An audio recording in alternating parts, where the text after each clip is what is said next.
Muscular dystrophy या दुर्मिळ आजारामुळे ही सर्व मुलं बाधित आहेत, परंतु यांची इच्छाशक्ती विल पॉवर पाहिल्यानंतर यांच्यातला एक मुलगा MPSC त्याला करायचं आहे, BSc झाला, FPSC करणार आहे आणि यांचे इरादे बुलंद आहेत आणि म्हणून अशा मुलांच्या पाठीशी आपण सगळ्यांनी उभं राहिलं पाहिजे, समाजाने उभं राहिलं पाहिजे आणि म्हणून या मस्क्युलर डिस्ट्रॉफी या दुर्मिळ आजारावर खरं म्हणजे संशोधन करून एक लस उपलब्ध झाली पाहिजे यासाठी सगळ्यांनी मिळून आपण केला पाहिजे।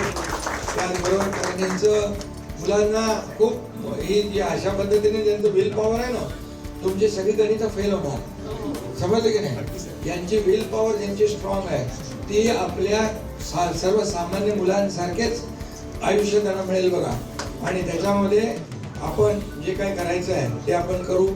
त्यामध्ये फक्त आता फिजिओथेरपीचा उपचार आहे बरोबर, आणि त्यासाठी देखील खर्च आहे तो। ही जी काही मुलं जी आहेत यामध्ये आपण NGO आहेत, CSRच्या माध्यमातून सार्वजनिक आरोग्य विभाग जो आहे तो आपला आहे, यामध्ये आपण सगळ्यांना एकत्र करू आणि या मुलांना आपण आता जे काय आपल्या हातात जेवढं आहे त्यांना आपल्याला जो काही उपचार देण्यासंदर्भातली जेवढी आपल्याकडे संधी आहे ती पूर्णपणे आपण वापरू।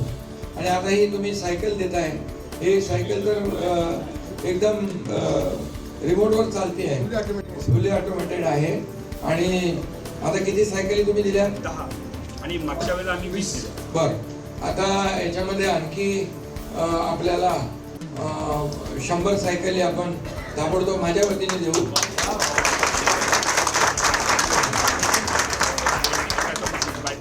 बायपॅप मशीन आहे तिथे, घंटी छोटं आहे ते, त्याला ऑक्सिजन आणि श्वासोश्वासासाठी ऑक्सिजन कमी पडू नये म्हणून ती मशीन आहे, ती देखील आपल्याला आपण ती उपलब्ध करू। त्याचबरोबर प्रवासामध्ये ST बसेस, मेट्रो म्हणून सार्वजनिक वाहतूक ठिकाणी व्हीलचेअर करता रॅम्पची सुविधा आपण उपलब्ध करून देऊ त्यांना बिलकुल। आणि शासनाकडून देखील यामध्ये राज्य शासन आणि केंद्र शासन यांच्याकडे पाठपुरावा करून या मस्क्युलर डिस्ट्रॉफी जो आहे, दुर्मिळ आजार जो आहे तो कायमस्वरूपी आपल्याला काय करता येईल व्हॅक्सिनसाठी आणि इतर याच्यासाठी, तोपर्यंत आपण आपले जे कोणी लोक आहेत त्यांच्याकडून देखील आपण मदत घेऊ या सर्व मुलांसाठी।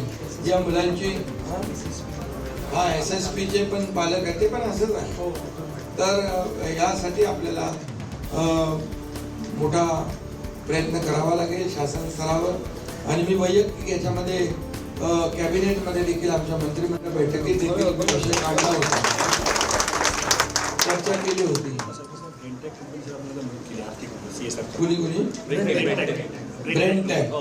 ब्रेनटॅक कंपनीचं मनापासून मी अभिनंदन करतो, त्यांना खूप खूप धन्यवाद देतो, कारण शेवटी आपल्याला या मुलांना मदत करणं गरजेचं आहे। TMC मार्फत आपण एक फिजिओथेरपी सेंटर जे आहे ते देखील आपण सुरू करू। तर नक्की मी आयुक्तांना सांगून यामध्ये आपण पुढे जाऊ, जे जे काही करणं शक्य आहे या मुलांसाठी ते सर्व प्रयत्न आपण इथे करू, एवढंच आपल्याला मी सांगतो। ताबडतोब मी 100चा मंगेश आपल्या वतीने फाउंडेशनच्या वतीने दे, आणखी पुढे आपण जे जे काही करायचं करू। सर्व मुलांना ऑक्सिजन कॉन्सन्ट्रेटर